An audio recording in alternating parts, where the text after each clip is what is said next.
राष्ट्रपिता ज्योतिबा फुले अभ्यासिकेची ही जी काही रॅली आयोजित केली आहे, ही एक रॅली नसून ही साधारण रॅली नाहीये.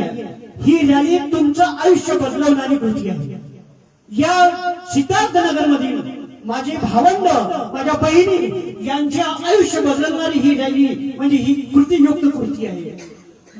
डॉक्टर बाबासाहेब म्हणतात की शिक्षण हे वाघिणीचं दूध आहे. राष्ट्रपिता ज्योतिबा फुले म्हणतात की शिक्षणाशिवाय तरुणोपाय नाही. तर मग आमचा विद्यार्थी इंस्टाग्राम चालवतो, रील बनवतो, टाइमपास करतो, वेळाचं मनोरंजन करतो आणि आपलं आयुष्य त्या एका ठिकाणी ठेवतो. याला पर्याय काय? याला पर्याय आहे. याला पर्याय म्हणजे अभ्यास, अभ्यास आणि अभ्यास.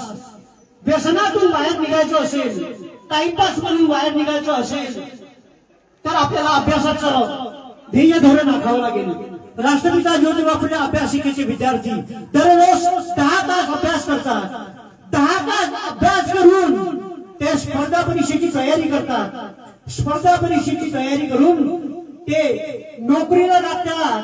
नोकरीला लागून आपल्या परिवारातील जे काही देणं लागतं ते जो 5वा हिस्सा 20वा भाग या चळवळीला, या बाबासाहेबांच्या चळवळीला, बाबासाहेबांच्या आंदोलनाला ते प्रदान करतात. जर हे विद्यार्थी बाबासाहेबांचं स्वप्न पूर्ण करू शकत असतील तर आपल्या सिद्धार्थनगर मधील वस्तीमधील युवक आणि युवती हे सुद्धा बाबासाहेबांचं स्वप्न पूर्ण करू शकतात.